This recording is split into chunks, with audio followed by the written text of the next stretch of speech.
Today I'm going to speak to you about a topic that is something near and dear to my heart, which is the relationship between markets and environmental quality.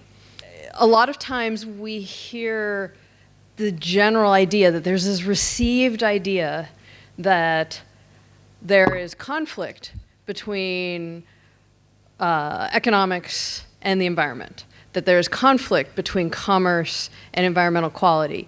And my goal today is to persuade you to, and invite you to consider the alternatives and to persuade you that that's not necessarily true.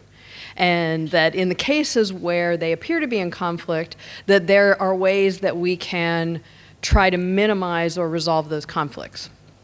So that's my goal. And I will start from a place just laying out, when we think about environmental topics, typically we think about things like, and I've got some pictures here. Oh, I have a pointer, yay. Some pictures here to illustrate the point. And these are pictures that all relate to some form of what we typically think of as pollution. I may, in a few minutes, try to move away from the word pollution, but we'll talk about that in a second. So, for example, and these are all, these two pictures are from near my home in Chicago, so I'm very familiar with these. For example, when we burn coal to generate electricity, we are doing that because we have so many beneficial uses of electricity. And the air pollution that we generate, sulfur dioxide, nitrogen oxides, ozone, particulate matter, and increasingly our concern about greenhouse gases, all are unintended byproducts of our commercial activity, right? And that's very, very important to know that they are unintended byproducts of activities that we take in mutually beneficial exchange to make ourselves better off, which in turn enables us to make each other better off, bringing in some of those themes of social cooperation from Monday. And so in this case, this is a coal-fired power plant, and it's putting particulate matter and sulfur dioxide and so on into the air, reducing air quality, which can have harmful effects on humans in terms of respiratory disease. It can have harmful effects on plants and animals in the local environment. And then, of course, with greenhouse gases, we worry about the global long-term effects with respect to climate change. And that's something that in environmental economics, we would call that a stationary source. Big power plants don't get up and move around. Cars, though, do. And so this is a picture of Los Angeles. And it's actually a relatively recent picture of Los Angeles. And I've noticed when I look out every morning and I look out towards Tel Aviv that it looks fairly similar to this, right? And that's often an indication of an amount of air emissions caused by vehicles. And so in the case of Los Angeles, and I think the terrain is probably similar to what's the case in Tel Aviv, but in Los Angeles you have a city and 2/3 of the way around it is surrounded by mountains. And so when that warm, moist water comes off of the Pacific Ocean and it hits all of the vehicles that are emitting sulfur dioxide and nitrogen oxides and ozone and particulate matter out of their tailpipes, that moist air hits those compounds and it creates this kind of mucky orange-brown layer that is near to the ground, so low-level ozone. And that also has bad respiratory effects. And in this case, this is a combination of people driving their cars, living their lives to achieve their own, what philosophers would call, to pursue their own life projects, achieve their own vision of flourishing. And so without any intent, they are combining to create this problem. And the geology of the local environment doesn't help. Okay? Another example is down here in this left corner, and this is the southern tip of Lake Michigan, which is the lake that I live on, one of the 5 Great Lakes, which I think contains about 30% of the world's fresh water. And they're beautiful, so come to Chicago and visit us. But to the south of Chicago in the state of Indiana, so across a border, there is a petroleum refinery. And the petroleum refinery in the state of Indiana operates under a piece of regulation. They have a permit that allows them to emit a certain amount of solid waste into Lake Michigan. And this is all done through environmental scientists, and the regulators have done some analyses to figure out what the lake can absorb in terms of this solid waste. This refinery actually operates below its permitted amount of waste. So it's actually emitting waste down here. Its permit allows it to emit this much. A few years ago, they wanted to renovate their production facility to allow them to produce more gasoline in the same footprint. They didn't build out a bigger building. They wanted to change their production process so that they would produce more gasoline. That meant that they would produce more waste, but they would still be operating under their legally regulated amount under the state of Indiana. But the state of Illinois challenged the expansion and ultimately blocked British Petroleum, BP, from expanding this facility. And the legal argument that they made was the extent to which that increase in pollution would harm Illinois residents, even though the facility is permitted and operating under its pollution levels in the state of Indiana. And I know I don't need to belabor this point, but this is one example of the extent to which regulation, when it confronts boundary problems, that it can have very, very perverse incentives. And that you have a lot of different people on different sides of those boundaries that feel like they can lay claim to the level of quality of the water in Lake Michigan. Okay? So those are some just kind of general pollution things that we think about. I want to add on another set of questions. And first of all, I want to, wrong buttons, there we go. I want to look at these 2 green pictures over here on the right. And on the top there, that's just a picture of the Amazon rainforest in Brazil, which is beautiful, old growth forest, very, very an important part of the Brazilian ecosystem, the South American ecosystem, and even the global climate ecosystem. So it's important at different levels. It's also very important locally. It's a place not only of good natural and environmental importance, but it's also a place where a lot of people live. And they live in sort of customary, they have customary, hunter-gatherer type communities, and I know hunter-gatherer community sounds a little inconsistent, but but they have customarily over centuries lived in the Amazon. And so this is considered a big environmental benefit, right, to have such a beautiful old growth forest. But at the same time, and this is a picture of corn because in the US we make ethanol from corn, but in Brazil, ethanol is made much more efficiently, both energy efficiently and economically efficiently, from sugarcane. In Brazil also has been a large government push and large subsidies to increase the growth of soybeans to produce soy biodiesel as an alternative to the oil-based petroleum that comes out of facilities like this. The challenge is that in Brazil, where the government is subsidizing the growth of soy to produce alternative fuels, to produce soy biodiesel, part of what's happening is that under the mandate from the Brazilian government, some of this is being destroyed. Okay?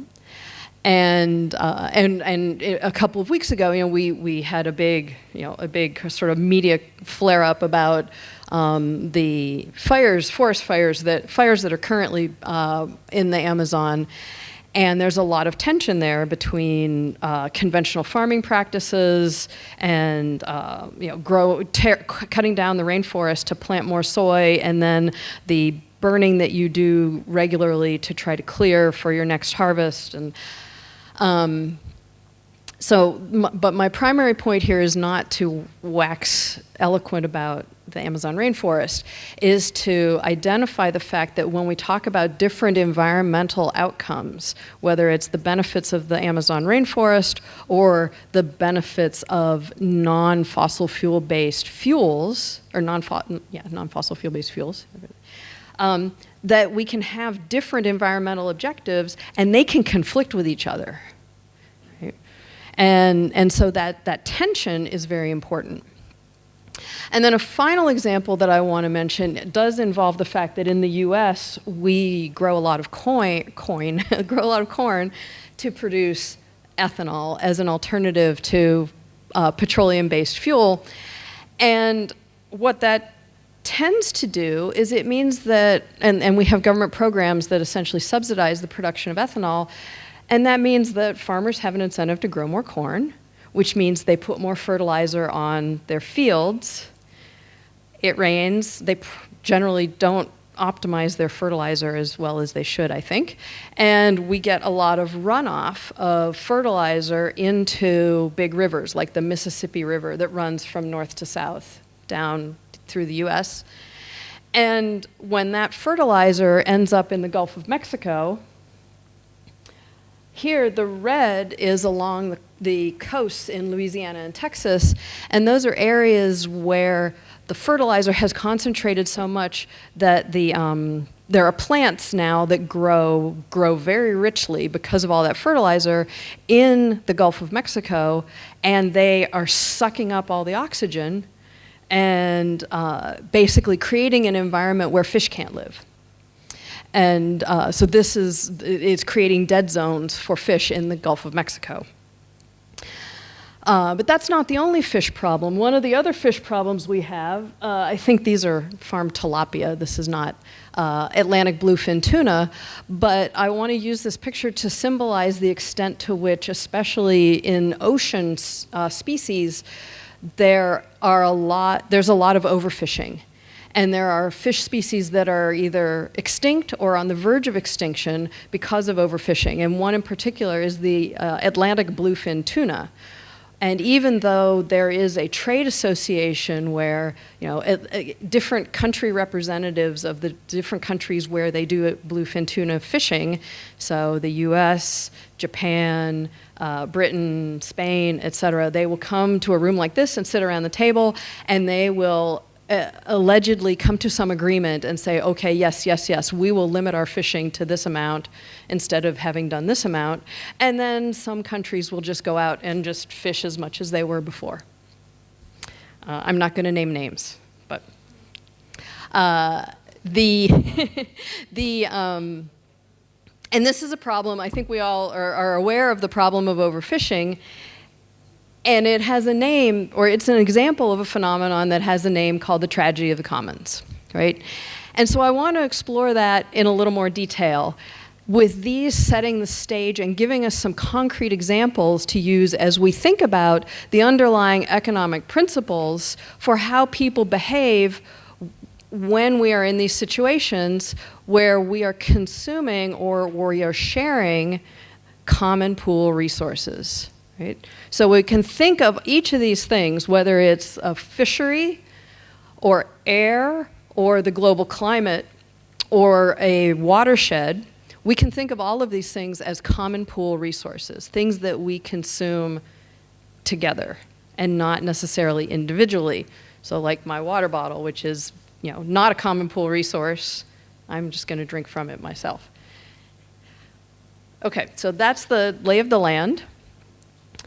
And I'm going to make what I don't think is a very bold claim, but if this is the first time you're hearing it, you might think it's a bold claim, so we can have a discussion about that. And that is that all of these problems are problems of property rights. So in the examples such as fishing or emitting sulfur dioxide into the air or emitting solid waste into waterways, those are cases where it's lakes or rivers or air or the global climate where we don't have very well-defined and enforced property rights. By contrast, you can go, and these are very American examples, but I think the principle is pretty clear. You can go to all sorts of places and see signs up that say private property, no trespassing, or better, no hunting, no fishing, no trespassing. And those sound like they can be very, environmentally friendly concepts. No hunting, no fishing, no trespassing, unless I, the landowner, permit it. Right? So I'm going to claim that environmental problems are, at their core, problems of ill-defined property rights. Now, what exactly does that mean? If environmental problems are, more generally, conflicting claims over resources and how they're used, and we can elaborate on this in a second, if they're conflicting claims over resources and how they're used, for example, the runoff from corn farms, runoff of fertilizer into the Mississippi River, there are other ways that people want to use the Mississippi River. You might want to drink from it, you might want to boat in it, you might want to fish in it, and the runoff of agriculture from farms can conflict directly with those uses. And so the challenge here is we're thinking about environmental problems as conflicting uses, conflicting claims over resources and how they're used. And the way, and I checked with Jonahan before I did this, so I have the lawyer's seal of approval to say this, that at least for economists, the way we think about property rights is we think about property rights as a bundle of sticks, right? So if I have a property right, I have property in, is the technical way to say it. And I know that some of you are also law students, so you can correct me when I go astray in my language, but I have property in this bottle. And I can, since I have property in this bottle, there are several things I can do with it, right? I can consume it myself. If one of my friends is thirsty and wants a drink, I can loan it to them and share, right? I can share with them. I could sell my water bottle. If somebody's willing to pay me enough that I'm willing to, you'd have to pay me a lot to part with this bottle. It's very sentimental. But if someone's willing to pay me enough that I'm willing to, in the legal term is to alienate. If I'm willing to alienate this property, I can do that. I could rent it out or lease it. And so I still retain ownership, but I am letting someone else use it, and they are paying me for the right to use my property. Right? And so that's the sense in which it's a bundle of sticks, that there are various different, or I could just let it sit here, right? Which is idle resources. And so that's the sense in which it's a bundle of rights, that a bundle of sticks, that there are very different things that you could do with this right, with your property in things. And there's a very important example of this in the field I work in energy right now, and it's not just a contrast between the US and the United Kingdom, it's also a contrast between the US and Israel, because at least in this regard, the UK and Israel have very similar property rights framework. In the US, the way our property and land is defined is that if you buy a piece of property, by law, you own everything in the footprint of that property from the core of the earth up to the heavens. And this is an old common law principle. And which is interesting because the common law is British and they don't have this principle, but this is the American twist on that principle, is our property rights go from the common law through that plot of land up to the heavens. And of course, we had to modify this in the 1940s when we started having commercial air traffic. And we went through a bunch of legal proceedings and deliberations about legal precedent so that planes can fly over land, and it's not a violation of your property right to have planes fly over your land.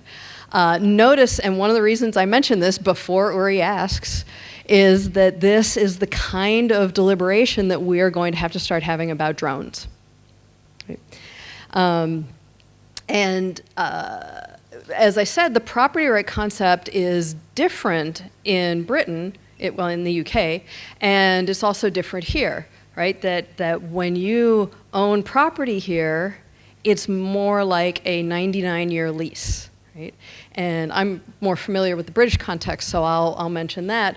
In Britain, by law, all of the land is owned by the Crown.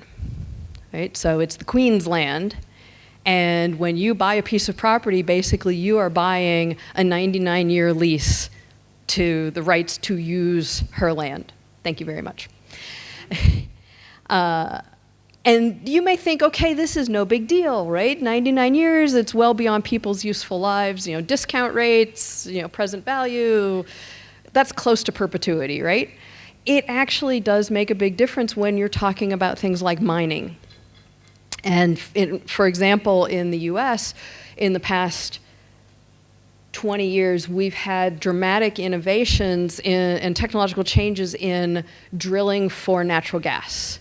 So hydraulic fracturing and horizontal drilling, which means that you can drill down through one particular place in a very, very, very small footprint. You drill down pretty far down into the earth, and like a mile down, and you can go horizontally until you hit where there's gas sort of separated in the shale formations, and then you punch in at very high pressure a whole bunch of water, and it compacts the shale and causes the gas to release out.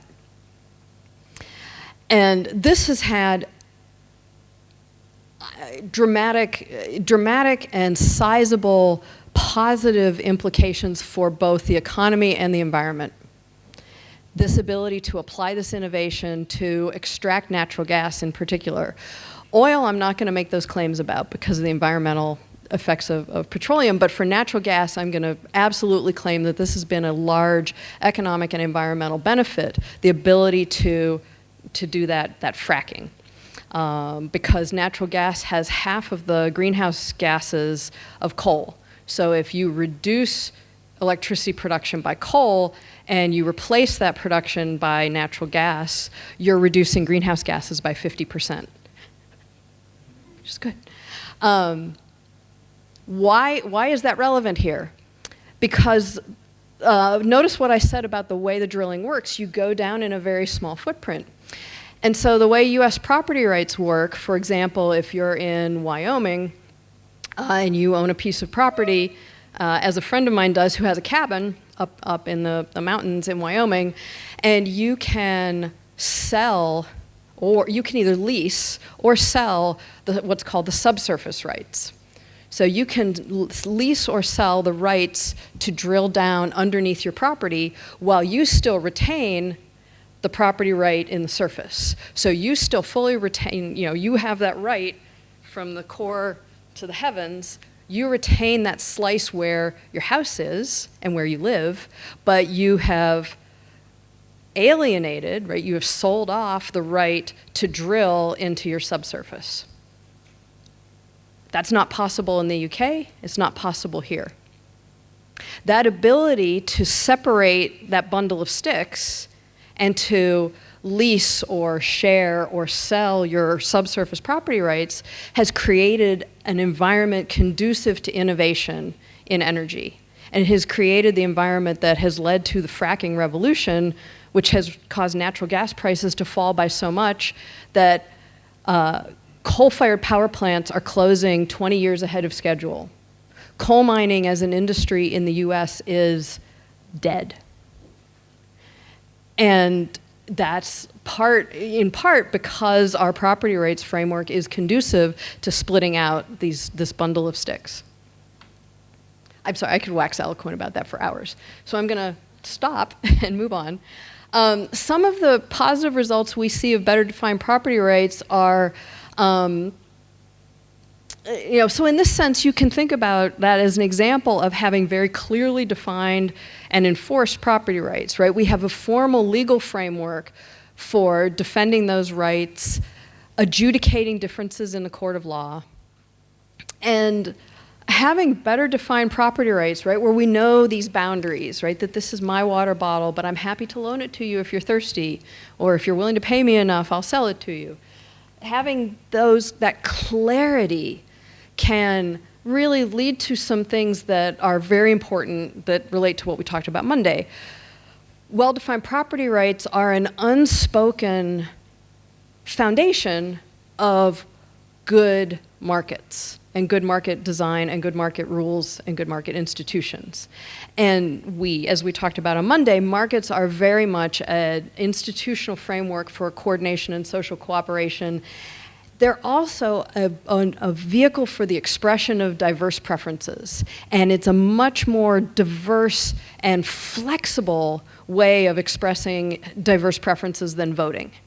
Some people think this is a bug and not a feature, that you can get such a diverse expression, especially if you think about environmental questions, and some people think that they have very, very well-defined, very firm ideas about what should and should not be done. Then having this diversity of ability to exercise property rights is not necessarily compatible with that, I know what must be done mindset. I think one of the most important results of better defined property rights is the way that property rights give a voice to future generations. Right? So think about a landowner and think about what Gilad, or our winemaker yesterday, Gilad, said about his perspective, and that what they want to do is they want to plant vines and they want to grow those vines for decades so that they can harvest them and have the experience that when you're, assume a wine glass, when you are drinking their wine, you are drinking their land, right? That it is their terroir being expressed. That means that he, as a landowner, would very much take a long view, right? He very much looks to the future and is thinking, I own this resource, its performance, either economically, environmentally, whatever his values are, its performance, in terms of his values, rely very heavily on his decision making, right? He is responsible for that performance economically, environmentally, right? He is going to want that resource and work to have that resource perform in a way that reflects his values. And it's something that just shone through when he was talking yesterday. There are other future generations to whom property rights are very important, and they are people who don't yet exist. And so I think the fact that property rights today give people today, owners today, an incentive to think long term, to be forward looking, to take the long view, is so compatible with sustainability that it is really something that helps encourage the treatment and use and replenishment of resources in a way that that satisfies one of my favorite definitions of sustainability, which comes from the economist Robert Solow, who basically says that sustainability as an economic concept is essentially for us to leave for future generations the capacity to thrive to the same extent that we are able to thrive. Right? Of course, as a good classical liberal, it would be remiss for me to overlook the extent to which well-defined property rights decentralize power. Right? So property rights give people power and incentives to exercise power within their own dominion, but those dominions are smaller. And so if you have a bunch of people who each own property in a community, then they have an incentive to do things that will help the quality of what they want to see done with their property, but you have a whole bunch of other people who are there too, and so you have incentives to come together. And so you can see how property rights can be compatible with a more positive, and by positive I mean optimistic, not positive normative, an optimistic view of the political process. Imagine an economist being not cynical. I was not cynical there for like 10 seconds. How did that happen? I'm going to say more about that power fragmentation soon, so if that seems a little abstract, I'll come back and make it more concrete. And finally, we know that one of the things that's, given the way I've described property rights, that it's part of an institutional system of coordination, right? Property rights are the foundation for markets, and market processes enable us to coordinate and achieve social cooperation. So that's my argument for how property rights are very compatible with environmental quality. Of course, you could say but, and there are a lot of buts, right? But the landowners, what if the landowners don't have that long-run view? What if the landowners don't have particularly environmentally oriented values, right? And those are all important buts to have on the table. I want to give a concrete example to illustrate, and this is one of my favorite stories, a woman who's, along with Eleanor Ostrom, one of my sheroes. This story starts, well, it starts earlier, but we're going to come into the story in 1929, 1930, right? So it's the beginning of the Great Depression in the U.S.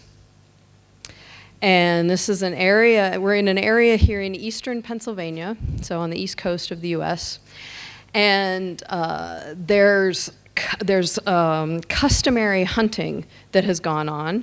And people generally would hunt for game birds for food for their families. As the population of game birds, and in particular raptors, so like hawks and eagles and ospreys, those populations were quite healthy, and so healthy that they were eating all the farmers' chickens, right? So farmers have always had a bit of a love-hate relationship with raptors because or with game birds, I should say more generally. The ability for them to hunt game birds like pheasants and grouse is good because they can then use them for food, but they also want to hunt raptors because the raptors eat their domestic birds. And so that was harming their livelihood. This became particularly problematic in the early 1930s with the decline of incomes because of the Great Depression. A lot of people living in this area had very low incomes. Their incomes had fallen a lot, and they were going hungry. And so the fact that these raptors were killing their birds was putting them on the brink of starvation. And the local, I think the Pennsylvania Fish and Wildlife Agency, right? So this is a regulatory agency about fish and wildlife, and the idea there is to regulate to try to have abundance of fish and wildlife, but they to control the raptor population, they put a bounty on the heads of hawks and eagles and vultures and ospreys, and basically paid farmers some amount, I think it was like $5 a head, for every raptor that they brought in that they had killed. So if you're a starving farmer with a starving family in the 1930s, in the Great Depression, what are you going to do? You're going to go out and kill as many of those hawks as you can. Absolutely. And that's what this picture is. This picture is a whole bunch of lined up dead hawks, and farmers, or the farmers who had shot them, got paid the bounty for killing them. And conservationists, as you can imagine, were appalled right? The Fish and Wildlife Agency, of all people, who are supposed to be securing abundance of fish and wildlife, and here they are paying farmers to kill these birds. Acknowledging, of course, the tension between their domestic birds and the wildlife. So this woman, her name is Rosalie Edge, and she's takes it upon herself. She's a very committed conservationist, and she's worried in particular about the population of red-tailed hawks, which had just, had been healthy and thriving before all of this period. What she did was, so there was a particular area, and this is a fairly hilly area, and so on the kind of mountain slopes are places where the hawks could really hunt. They could get mice and, little critters for dinner. And so that's where the hawks tended to congregate, and that's where the hunters would go to hunt them. She decided, in an effort to try to preserve the hawks, that rather than trying to lobby the Fish and Wildlife Agency, that what she would do is she would buy a big plot of land. She bought 1,400 acres, and it included this mountain, and turned it into a sanctuary. And it's now called Hawk Mountain Sanctuary. And it exists to this day. She did this in 1934.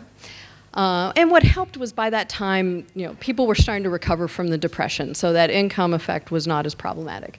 To this day, Hawk Mountain Sanctuary exists as a nonprofit, a conservation nonprofit, and they do education and programs for kids, and it's a beautiful place to go visit.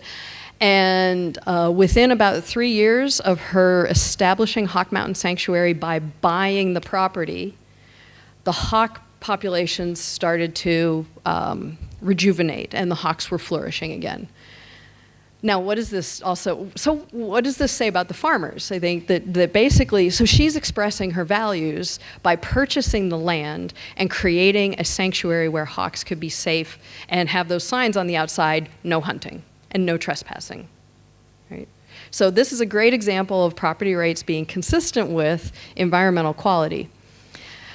But you might say, pull on that little heartstring about the farmers. What about these hungry farmers and their chickens keep getting killed?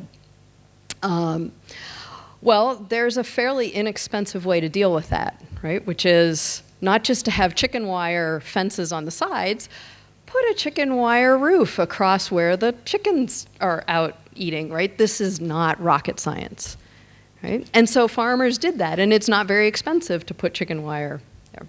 So the problem was solved, and solved peacefully.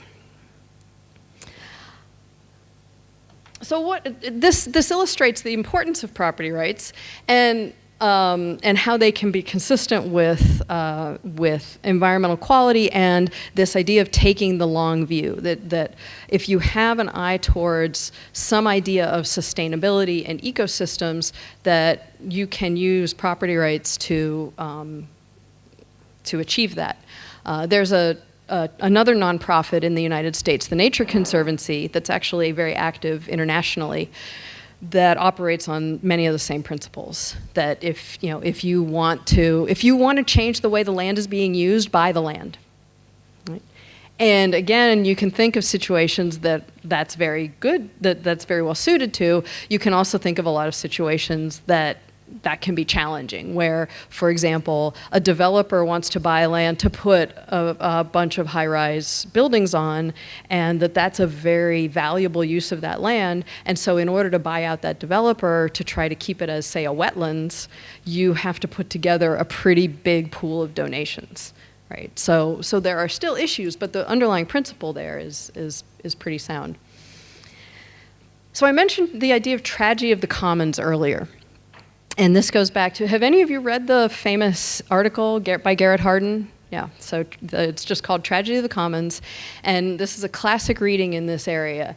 And what he lays out is this dichotomy that I've illustrated here, that basically you can think about property as being in either two states, that you either have pure public property, i.e. this commons, and the example that he uses in the article is grazing sheep on a field, and that if you have too many, if it's open access and you can just have everyone in the community keep putting sheep on the field, that eventually you'll have so many sheep that they eat all the grass.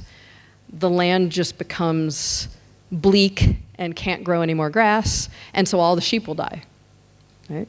That's a pretty dire example of the tragedy of the commons. So that's one state, which we can call open access, i.e. no definition of property rights. The other state that Hardin defined is pure private property, right? Where every single thing is, but even my water bottle I would not define as pure private property. Because like I said, I can loan it out, I can give someone a drink, I have all of these things I can do with it. My favorite example, I think, of pure private property is something like your contact lenses, right? That only you can use, and you're not going to loan them or sell them to anyone because they're your contact lenses for your eyes.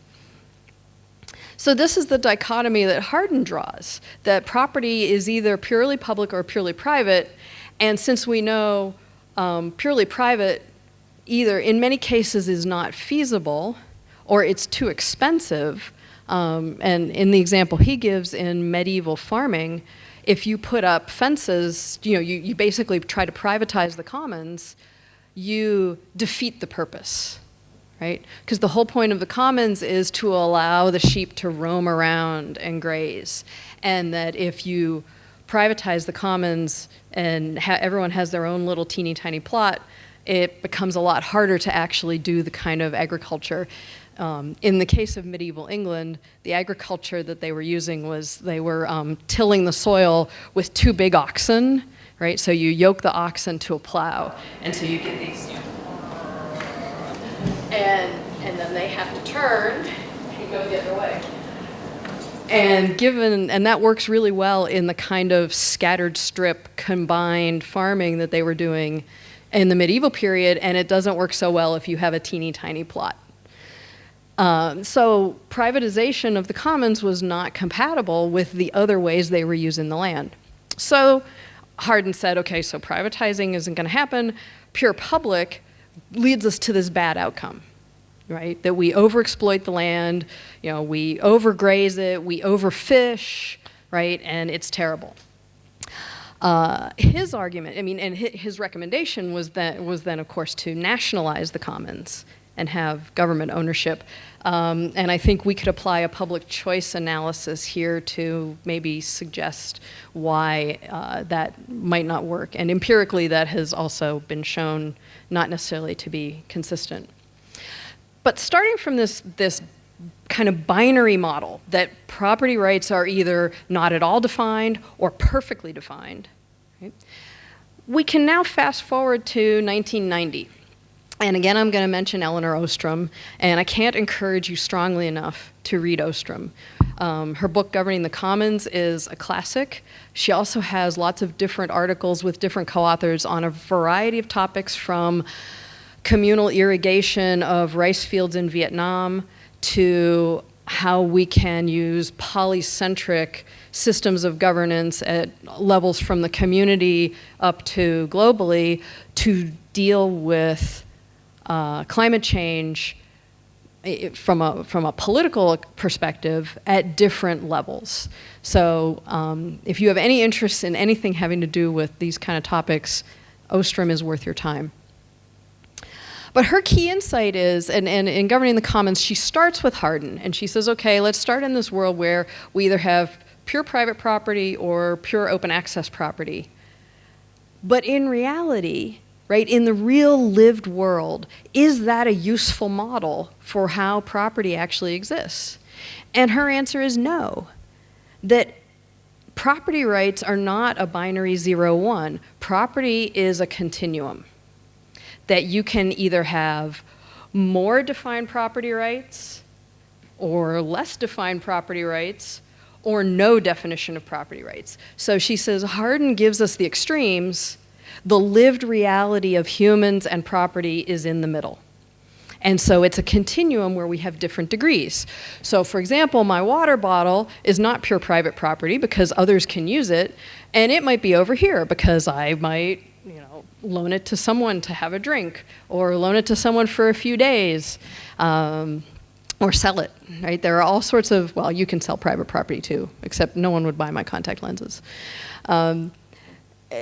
And you can imagine that, you can think of sharing and communities, right? So families, right? You can conceive of the family and having property rights in that context of a family or a community, and go all the way in that direction. So you can characterize kind of even the decisions that we can make collectively for how we want to treat certain things. So a park, for example, we could treat a park as open and pretty public, or we could, such as in some of the parks in north of Chicago, where they have very nice beaches and they have to spend maintenance money to keep them that way.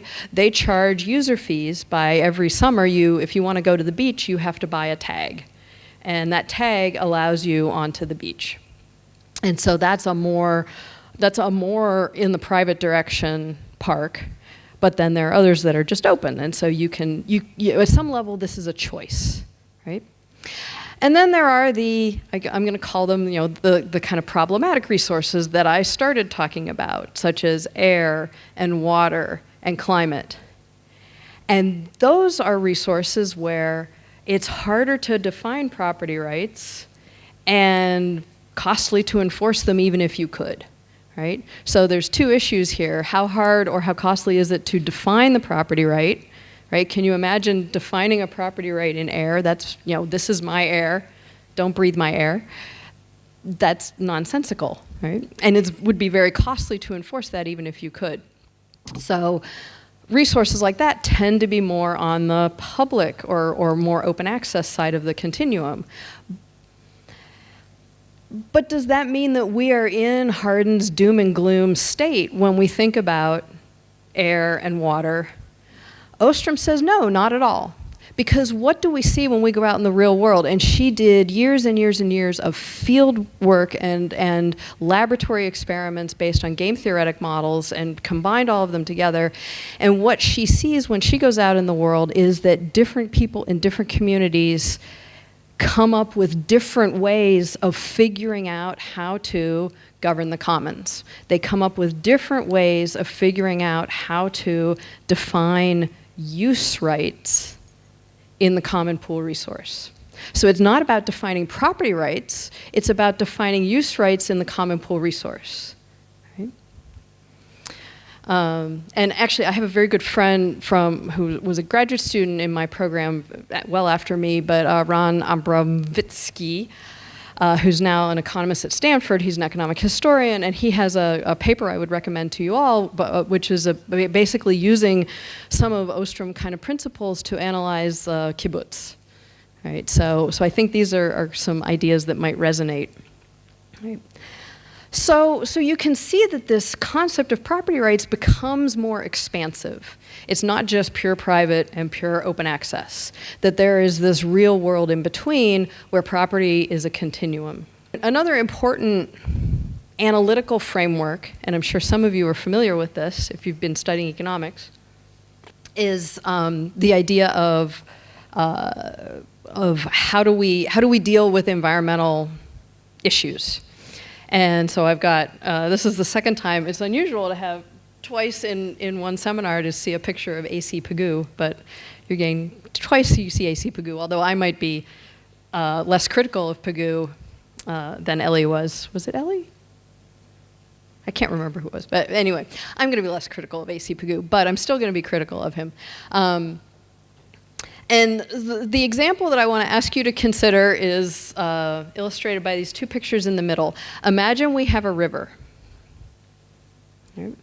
And a river is on this continuum of property rights. A river is going to be more on the open, it's not, more on the hard to define and enforce end. So we have this river, and suppose in our economy there are two types of activity. There's a paper mill, and that paper mill, in the course of producing paper, because we value paper, and so it produces paper for us. It's, the owners produce paper for us, they profit, we get consumer surplus, win-win. But as an unintended byproduct of producing paper, the paper mill produces some waste, some solid waste. Depending on the cost to them of how to dispose of that waste, it may be that the cheapest thing for them is to dispose of the waste in the river, right? So if they aren't charged to dispose of their waste that goes in the river, they can dispose of that at zero price. And of course, as a profit-maximizing firm, that's what they'll do. So they are disposing of their waste in the river. The other activity in our economy is a water treatment plant. And the water treatment plant takes water in from the river and processes it so that we can use it for drinking. Right?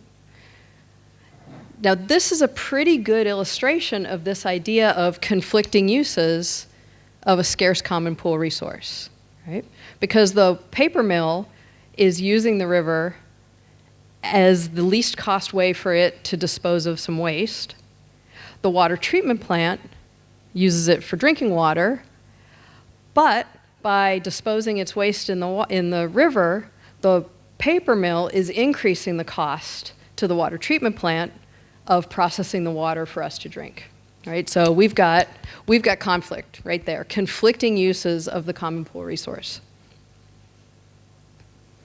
Okay, so now here we have a problem. What do we do? Pigou is the kind of standard neoclassical economics example that basically says if we can figure out the size of that cost, we assign a tax, and we tax the paper mill. So we call the waste pollution, and we follow a polluter pays principle, and we define a tax. We impose the tax on the paper mill. They internalize that, right? That enters into their cost structure. They're internalizing that cost that they're imposing on others, that external cost. And we will see a re-equilibration in the paper market because paper will become more expensive, so fewer people will buy it, so in equilibrium, the quantity will go down and the price will go up, right? And so that's the story. I may mention a few criticisms of that idea in a second. There's an alternate model for a way to think about this. And so I'm going to mention, and Jonahan didn't go into Coase in much detail, so I'm going to fill in that gap. And that is the work of Ronald Coase. And Coase's alternative was to say, when you look at these two activities, right, here are users of a scarce common pool resource. When you look at these two activities, the paper mill putting some waste in the water and the water treatment plant, they both want to use the river, but they want to use it in different ways. And so if you use it one way, then it conflicts with the way the other party wants to use it. So what Coase said is, Pigou is only looking at this problem in one direction, when in reality, the problem is a reciprocal problem, and that they are each imposing costs on each other because they have conflicting ideas of how to use the resource. Right? And so the paper mill imposes costs on the water treatment plant by putting waste in the water, but the water treatment plant also imposes costs on the paper mill by wanting less waste in the water. And so you have this idea that the problem is reciprocal. So Coase's argument is, we don't need a tax. What we need is to find a way to reduce transaction costs and enable the paper mill and the water treatment plant to bargain with each other. And that they do this through the legal process. And that this is the role, especially in a common law framework, this is the role of legal precedent. So if you have a legal precedent that says, you can have a legal precedent that fits Pigou's framework, right? The legal precedent could say the paper mill is responsible for the cost it imposes when it puts waste in the river. if that's the legal precedent, then how is the bargaining going to go? The bargaining is going to go, the paper mill owner goes and knocks on the door of the water treatment plant and says, hello, water treatment guys. I would like to put some waste in the water because that's the least cost way for me to get rid of my waste, and I will pay you for the right to do that.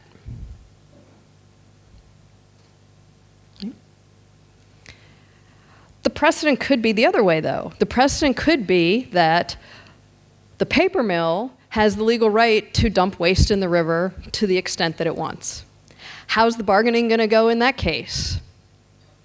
The opposite. The water treatment guys are going to go over and knock on the door of the paper mill and say, we would like to reduce the cost to us of processing water for drinking, and the least cost way may be for, depending on what you charge, may be for us to pay you to reduce your waste. And so Coase envisioned this bargaining as a process. Notice I'm a one-note Mary on this, process. Coase envisioned this bargaining as a process by which the parties discover what the least cost way is to deal with the fact that their uses are in conflict. Right? It may well be that if we are in that first regime where the water treatment plant has the right to clean water, and so the paper mill is liable for any harms that it creates by putting waste in the river, that it goes and talks to the water treatment plant, and they say, okay, you need to pay us 100 million shekels to put the waste in the river. And then the paper mill guys are going to go away, and they're going to put on their little green eye shades and do their calculation and do their accounting and figure out, maybe it's cheaper if we put in a little carbon filter. It may cost us less than 100 million shekels to do that. And so that's a process by which they discovered that that's a cheaper way to do it. Same thing the other direction. If the paper mill has the right to put the waste in the river, the water treatment plant can go to them and say, how much are you willing to take to clean, or how much do we have to pay you to reduce your waste? And they may say 100 million shekels, and then the water treatment guys go back and they figure out, is it cheaper for us to just install a filter? Right? So we have these two different ways of thinking about the problem. We can use the public interest and public choice discussion that we've had the past 2 days to critique the Pigou model. And in particular, I think the most powerful critique of Pigou's argument is that he has a very static, right? It kind of takes that static supply-demand view of the world as a snapshot that's very static, when the world is itself very dynamic. And in some ways, Coase's approach is more flexible. Also, how do we determine the tax? Estimating that would be, I think, a heroic analytical exercise, and it is inherently unknowable, especially because some of the effects, especially the health effects, environmental effects, are hard to quantify. We can also critique Coase's argument, right? Because in this case where we have one party over here with this use and one party over here with this use, and those are the only two ways they're using the river, easy, right? But it's a river, so you're also going to have recreational fishing and kayaking and swimming and barges with transportation, right?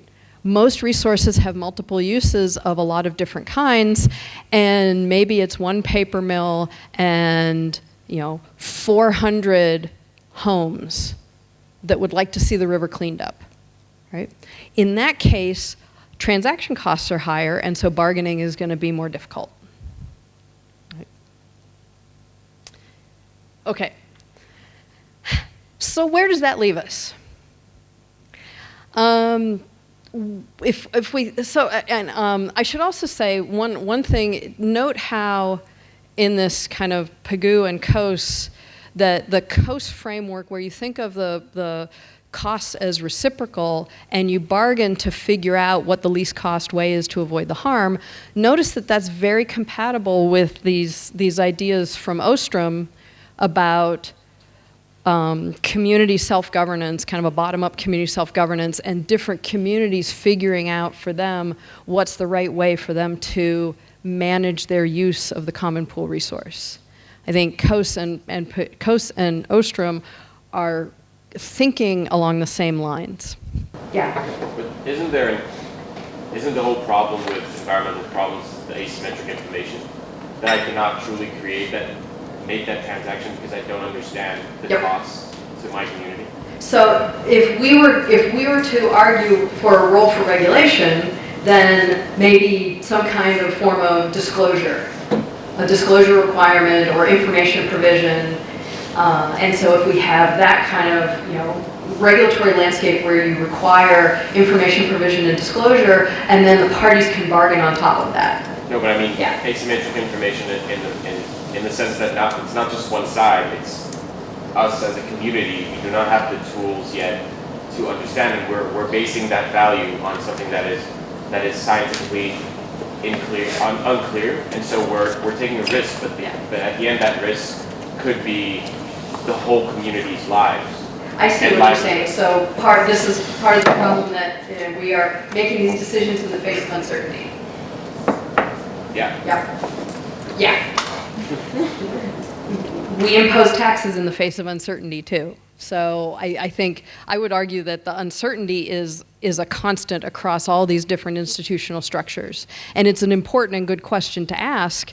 What are some regulatory frameworks and ways of dealing with these issues that help us to manage risk and uncertainty and the cost of risk and uncertainty better? I think that's a really good, important question to have when you're thinking about these. I would ask too, what is considered pollution? So, for example, if I smoke and somebody doesn't like the smell, is it pollution? Or if I'm not well dressed and that bothers somebody? Right. So last night during the talk and the other day during Jose's talk, we had weddings going on next door, right? Dun, dun, dun, dun, dun, dun, dun, dun. Was that music pollution? Pollution. Right, to us, we could say it probably was, because it was interfering with the way we were trying to use the ambient environment. But to the folks who were at the wedding, it was not. It was a celebration of life, right? Really important, challenging question. Even if you can sell your own property or research, as a person or a community or even country, you have the NIMBY program. Then not like that's a great solution, but not in my backyard. There's going to solution like a lot like not such things to like see or watch, or like maybe different kinds of pollution. So how do you address that? Because you can't really like say which one. The NIMBY, the not in my backyard NIMBY problem is really challenging, and I think I really like Yohanan's framework for thinking about public interest and public choice, that you can have a public interest motivation for, say, a zoning regulation, right? Because you don't want certain activities in your neighborhood because it's going to reduce your property value or something, but then can have public choice consequences. Right? And so I think that's what we see when we see NIMBY, is that we have these intentions for wanting to maintain our quality of life or maintain our property value, but then it ends up, the consequences end up being very public choice. So in terms of the collective decision making and the political processes can be, are I think some of the biggest challenges for that. Even then, if you like zoning like area, how can you define a border? Because if you're making, like, for example, paper mill in some country, it can contradict like people from the other side of the border in other countries. So even if people in your area vote for that, it affects everyone, like air and river and those kind of things. So how can you zone those things?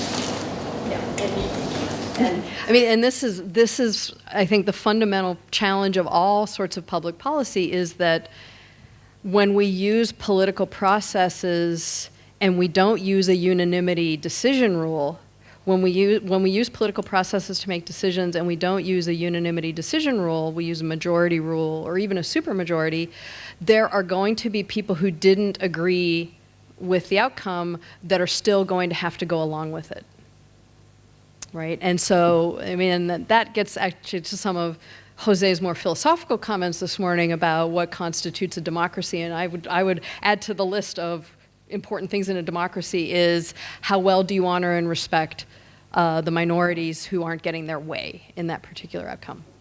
So I think that's important. Yeah, what you're doing is state level. For example, in the territorial water of states, or even worse, in no man's land, or the sky where maybe in the US you probably, but James still goes. What you're doing those things. Right, and this is exactly the problem with open ocean fisheries. It's pretty much, as you say, no man's land, right? That there is no well-defined legal institution, and you have for open water fishing, you have treaties between countries that say, okay, you will come to the meetings of the Atlantic Bluefin Tuna Fishing Association, and we have these limits that we're going to set in the treaty, and then you all need to negotiate. And they don't work. They don't work because some countries who eat a lot of fish, I'm not going to name names, routinely violate the treaty. And so that's one of the big challenges here is how do you do this in the absence of legal institutions? And you would think, right, because by overfishing, what are they doing? They are killing their livelihoods, right? They're killing their ways of life. But their economic interests are so strong and so short-sighted because that lack of property rights means that they are going to race. They're going to race to fish. But in their territorial waters, they behave very differently. Mm-hmm. So since we are on fishing, I'm going to actually talk about, to try to be a little more optimistic, to give you some examples. And the first one is in fishing, and I know you're not going to be able to read this, so just look at the colors. This is a map of different countries around the world that have adopted what's called catch shares. Have any of you heard of catch shares? No. All right, a catch share is one of the ways that you can implement fishing regulations is you have a quota. Right? So in the US, say in Alaska, there's a fish called the halibut.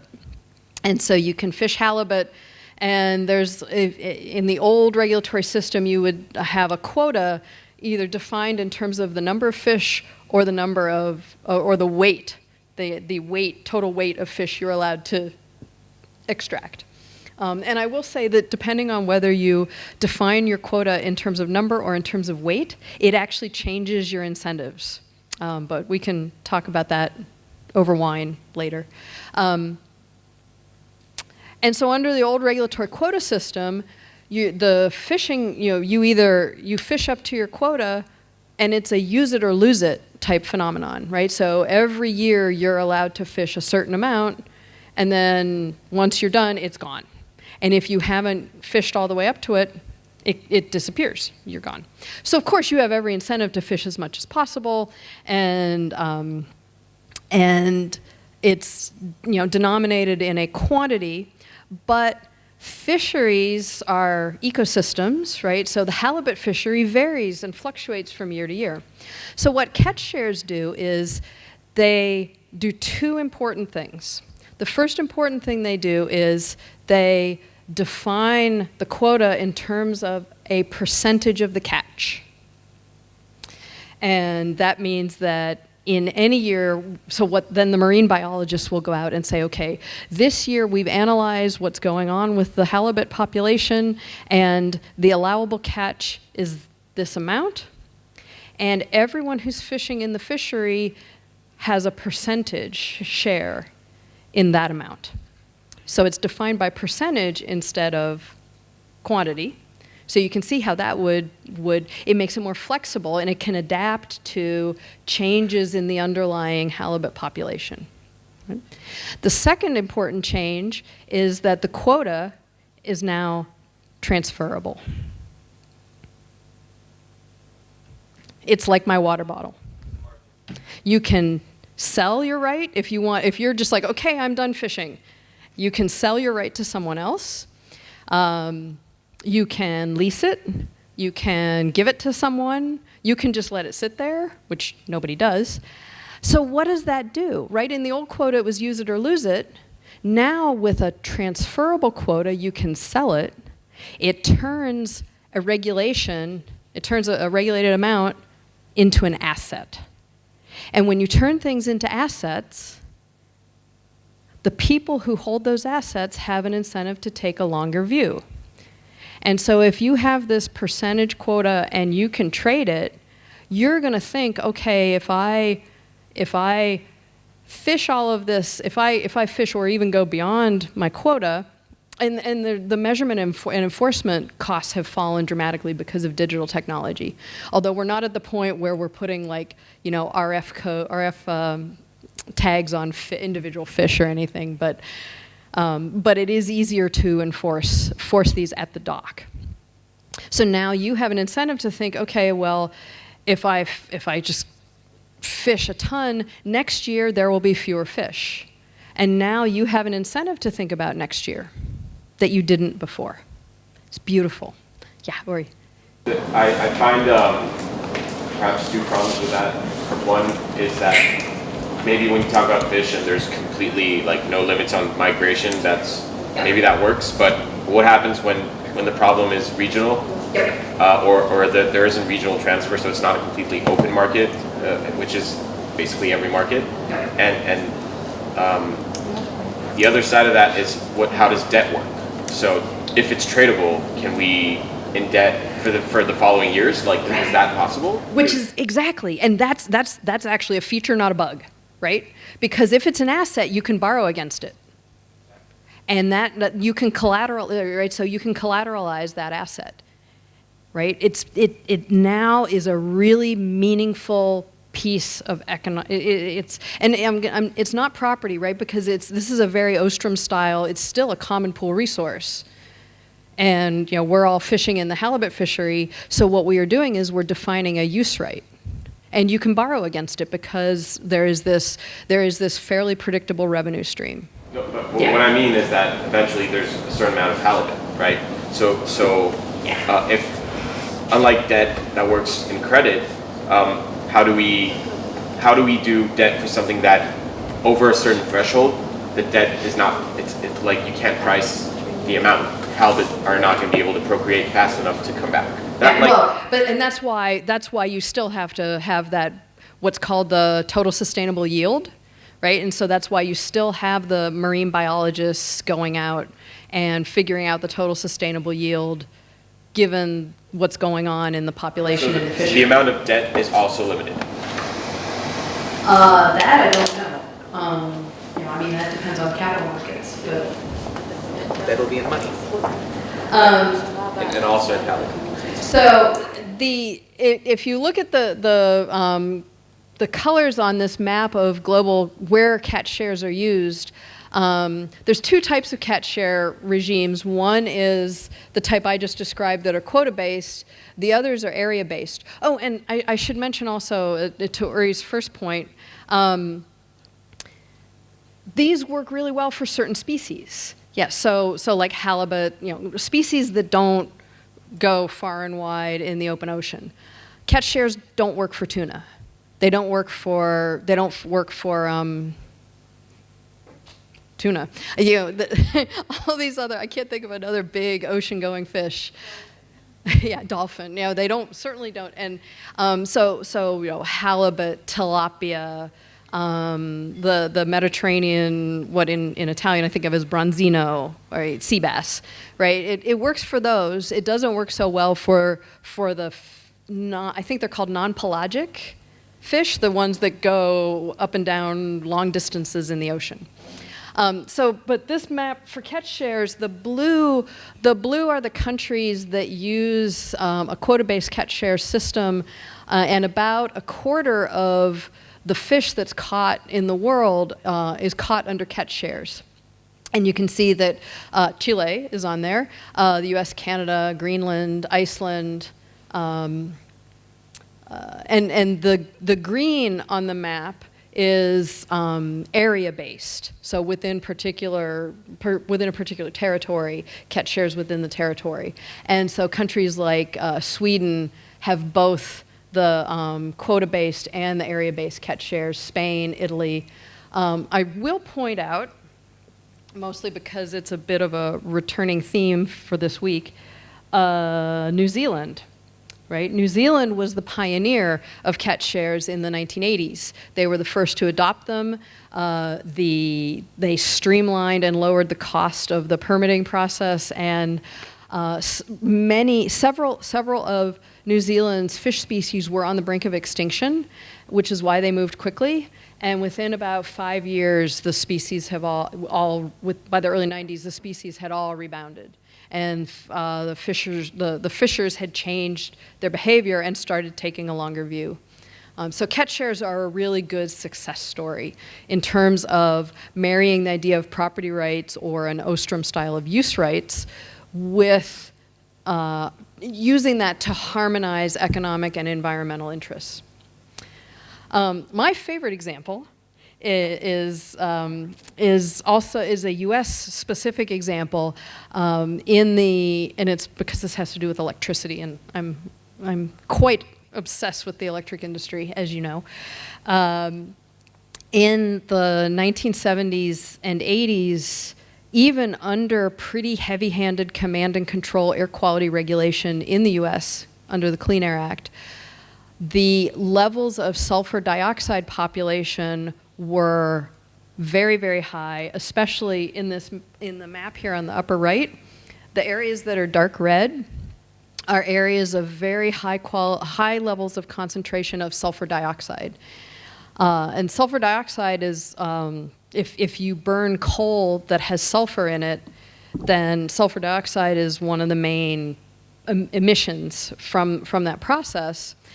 And the problem with sulfur dioxide just on its own is it can contribute to respiratory illness. But then, even on top of that, when sulfur dioxide is up in the troposphere and combines with rain, so any of you have taken chemistry, you know that SO2 plus, or H2O plus H2SO4, or SO2 plus 2H2O is equal to H2SO4, which is sulfuric acid. And so this is the process by which we create acid rain, which is bad for humans, bad for plants, bad for animals, bad for buildings. You know, it's part of the reason why in so many places carvings on old buildings look all smushed. Acid rain is a part of that story. So this was a substantial problem, and regular quota-based regulation was not controlling it. And so in the Clean Air Act amendments, in a piece of legislation in 1990 that amended the Clean Air Act, Congress directed the Environmental Protection Agency to open up a system of emission permits and a market for trading emission permits. And so given that we've already talked about Ostrom and the idea of use rights, this is going to sound really familiar. Right? So what the EPA scientists did was they went and they did their scientific analysis to figure out what's the maximum capacity that the system could absorb of sulfur dioxide pollution, and then they actually kind of ratcheted that down over time to increase air quality. They had a process for handing out, and I do literally mean handing out, because this was a very political process, handing out permits to electric utilities that owned coal-fired generation facilities. Each permit gave the holder the right to emit 1 ton of sulfur dioxide. And they also benefited from digital technologies and other things that reduce the enforcement cost. So they set up a system whereby it was easy for them to monitor and tell who was creating what emissions, and that if you had emissions that were more than the number of permits you held, then you would be fined a fairly large penalty. Right? But like cat shares, they were tradable. And there was a market on the Chicago Board of Trade, and it would open and parties would come. One of the most important parts of the political bargain was that electric generators said, okay, we won't make you pay, we won't auction off the permits initially, we'll give you the permits. But in return, there are a few things that you have to agree to. One of the things they had to agree to was allowing other people to come in and participate in this market. So, for example, my favorite example of this, this market opened in 1994. There was an elementary school teacher in Milwaukee, Wisconsin, who was teaching her students about air quality and air quality regulation, and they decided they wanted to do a field trip to go down to Chicago to watch the trading, and this was before digital trading. So it was actually, if you've ever seen the movie Trading Places with Eddie Murphy, which is one of the best movies ever, you should totally watch it, with the open outcry trading, that was how they did it. And so the kids had car washes and bake sales and raised all this money. They got on the bus, took the field trip, went to Chicago, had a tour of the market, and then when the sulfur dioxide permit market opened up, ding, ding, ding, ding, ding, they submitted their bid for the right to emit a ton of sulfur dioxide, and their bid won. And you know what? That is a ton of sulfur dioxide that never got emitted anywhere. That's beautiful. And that's how property rights in markets are conducive to environmental quality, is allowing for stuff like that to happen. My head is tingling. I love this so much. And so big charities started to emerge to collect donations from people to go and buy SO2 permits and retire them. And so as a consequence, and also the utilities changed their behavior. They started buying coal from Wyoming that is very much lower in sulfur, and also some deregulation in the trains were deregulated, train fares were deregulated, so it was cheaper for them to transport low sulfur coal from Wyoming to the eastern US than it was to use the high sulfur coal that was from the area. And so they met their emissions reduction targets 6 years earlier than expected. And the emission permit prices were almost always lower than predicted. There was all this gloom and doom at the first, it's going to be so expensive and the costs of electricity are going to go up and people are going to live in the dark. Ah! And none of that came to pass at all. And so by 2009, you look at this map and do you see any red on here at all? Not a bit. It's beautiful. And I mean, the bar chart on the left here tells you the same thing. Essentially, that as they are phased in, the levels of SO2 emissions went down dramatically.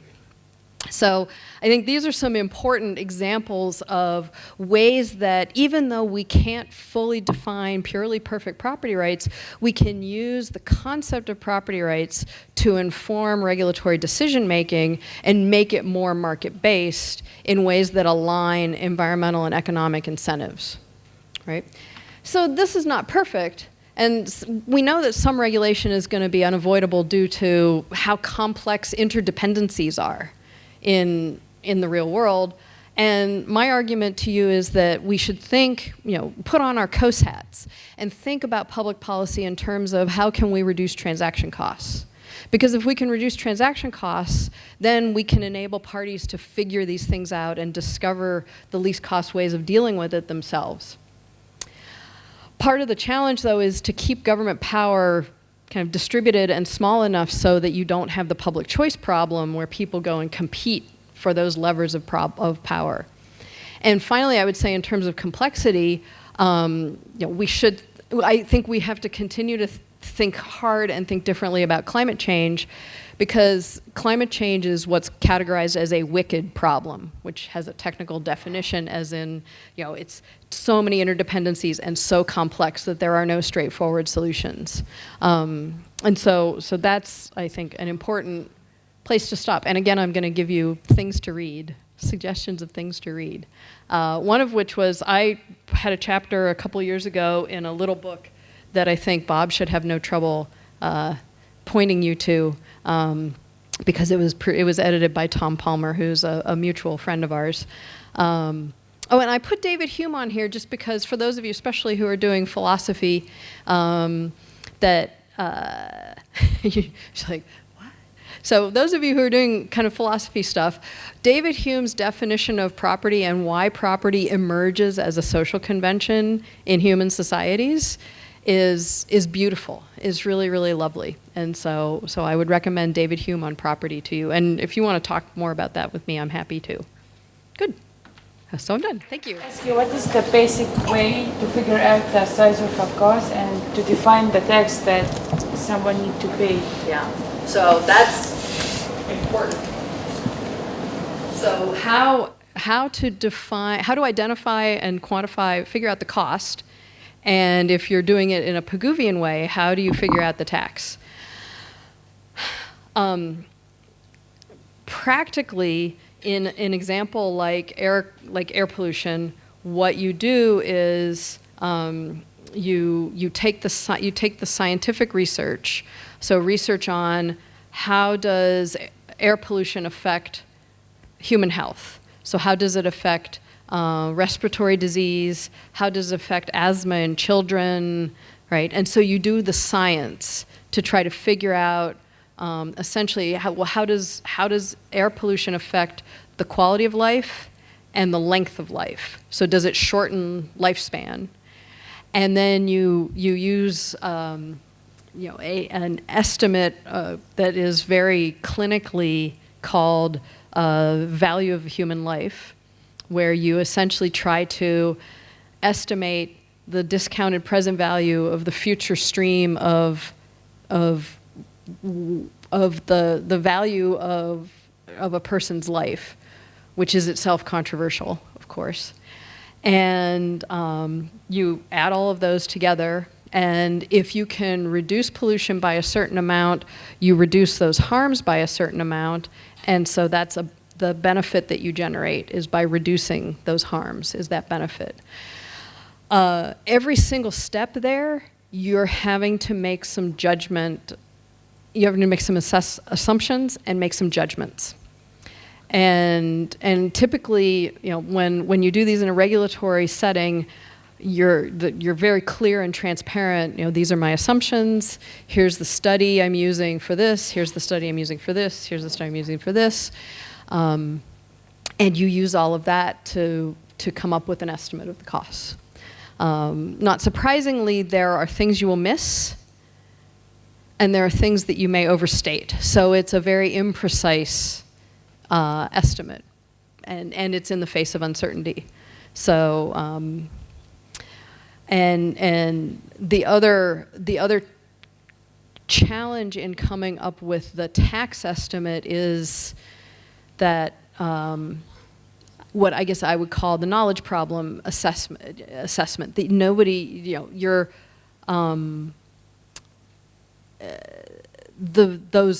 those values that you're estimating are difficult because the values that we experience in life as humans are subjective, right? Our preferences are subjective. Our perceptions of our trade-offs are subjective. And any estimates like this are not going to reflect that. And so that's part of the challenge. So it's hard. All right, thank you.